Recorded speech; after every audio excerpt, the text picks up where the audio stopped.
내년 KBO 리그 최초로 증권 사명을 단 야구팀이 생깁니다. 키움증권과 히어로즈 야구단이 메인 스폰서십을 체결했는데요. 이번 계약이 추진된 배경, 그리고 과연 얼마만큼의 효과가 있을지 허윤영 기자와 함께 이야기 나눠보도록 하겠습니다.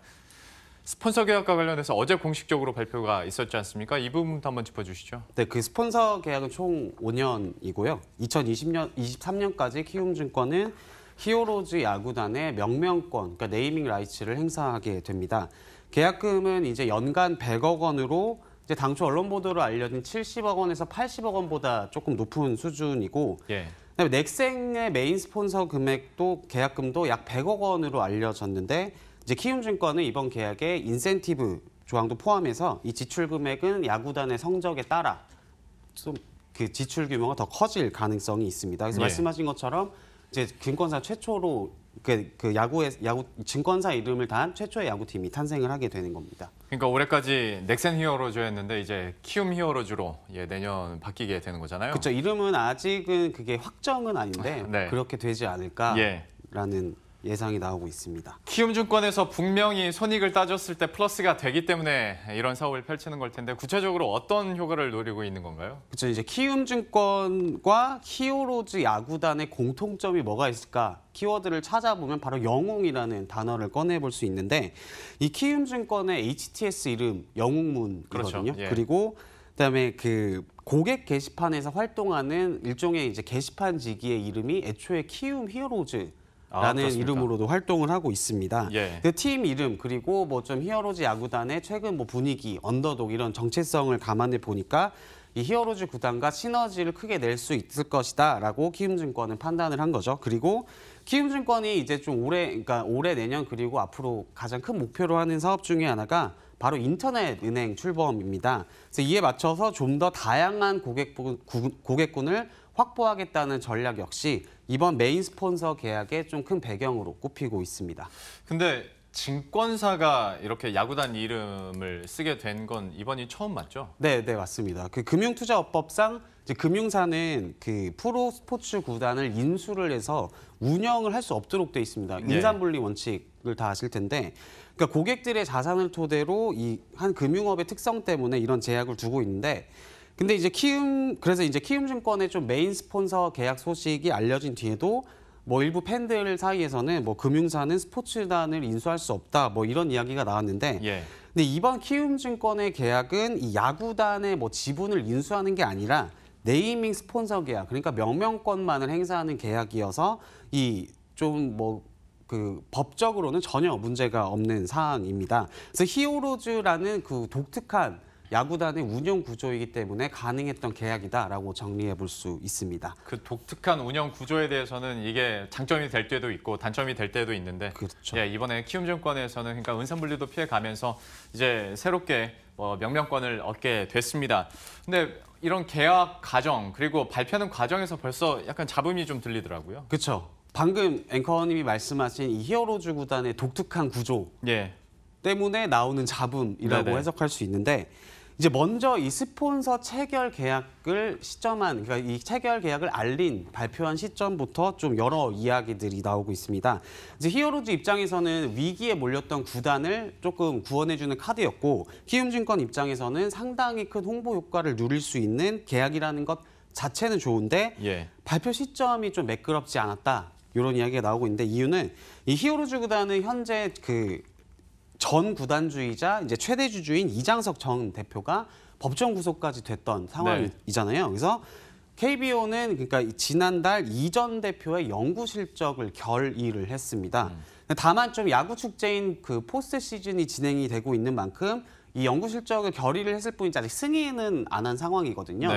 그래서 이 승인을 포스트 시즌 종료 뒤로 미루고 있었는데, 키움증권과 히어로즈 야구단이 좀 기습적으로 메인 스폰서십 계약을 발표를 해버린 겁니다. KBO 입장에서는. 근데 KBO 측도 좀 이건 예의가 아니다, 뭐 좀 구단명이 바뀌는 건 신중히 검토해야 하는 사안인데 성급했다 등 스포츠 매체들의 보도에 따르면은 좀 이런 유감을 표하고 있는 것으로 전해졌습니다. 아무래도 한국 시리즈 그 축제 기간인데 좀 시선이 분산되는 것도 있을 테고 하다 보니 KBO 리그에서도 좀 불만을 제기하고 있는데, 뭐 주식시장 측면에서 경제적인 효과를 우리는 계속 이야기를 해봐야 되니까요. 그쵸. 또 상장 사기도 하고 재무적으로도 어떻게 변할지 앞서서 100억이라고 얘기를 했으니까 5년 동안에 500억 아니겠습니까? 이게 뭐 어느 정도 영향을 줄까요? 키움증권은 이 연간 영업이익이 이제 3천억 원을 넘어가는 예. 회사입니다. 그래서 ROE, 그러니까 이 벌어들이는 수익률 역시 증권업계 최상위권인 만큼 재무적 측면에서는 별 영향이 없다라는 게 대다수 증권업 애널리스트들의 의견이고요.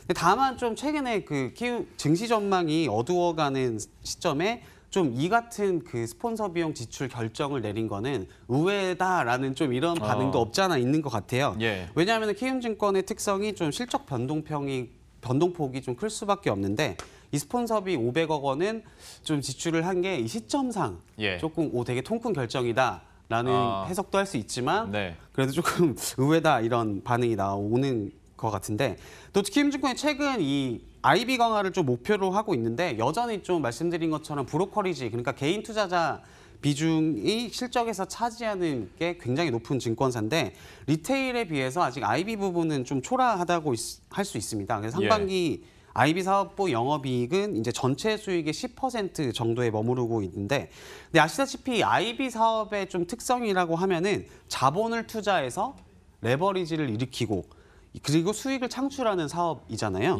이 투자은행, 그러니까 IB 업무의 본질이라고 볼 수 있는데, 근데 키움증권이 그래서 이 현재 IB 강화에 두고 있는 상황에서 이 500억 원의 스폰서 비용을 좀 썼다는 점은 아까 말씀드린 것처럼 좀 의외라는 반응이 나오는 이유로 꼽힙니다. 네. 근데 이제 사실 연간 3천억 원 중에서 매 이제 100억 원씩 쓰는 거니까요. 여기에 대해서 홍보 효과가 더 클 거다라는 얘기들도 있고, 오늘 아침에 저도 키움증권 한 직원과 얘기를 나눠봤더니 직원 내부에서는 굉장히 좋아한다고 하더라고요. 뭐 직원들은 싫어할 리가 당연히 없을 테고. 그렇죠. 인지도 측면에서도 그렇고.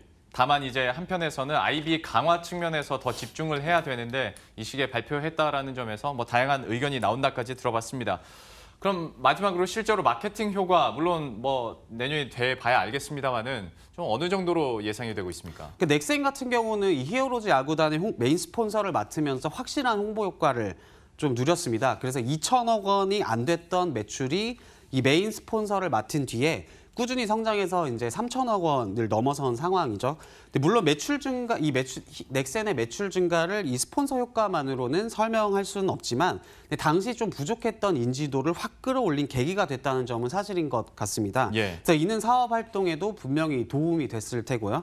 근데 반면 키움증권은 좀 이미 개인들 사이에서는 인지도가 좀 높은 증권사 중 하나입니다. 그래서 키움증권에 좀 입지를 감안을 하면은 넥센보다 많은 스폰서 비용으로 좀 넥센만큼의 B2C 마케팅 효과를 거두기는 좀 힘들지 않을까 이런 의견도 나오고 있고 지난해 그 키움증권의 광고 선전비를 한번 살펴봤어요. 봤더니 이제 93억 원을 지출을 했는데 연 100억 원이면은 약 2배. 물론 저기서 뭐 기존에 했던 뭐 야구 스폰서비를 좀 줄이고 이 메인 스폰서 쪽으로 몰아주는 효과는 있을 테지만 근데 이 현 100억 원을 추가하면 한 200억 정도라고 가정을 했을 때 이는 자기 자본 1위 회사인 한국투자증권보다 더 많은 많네요. 마케팅비와 광고비를 지출을 하게 되는 겁니다. 그래서 뭐 그간 좀 직원 급여나 좀 비용 지출에 소극적이다 뭐 이런 얘기를 듣던 증권사 중 하나인데 이 증권사가 좀 단순해 이 야구 마케팅 시장에서 큰 손으로 떠오르게 됐습니다.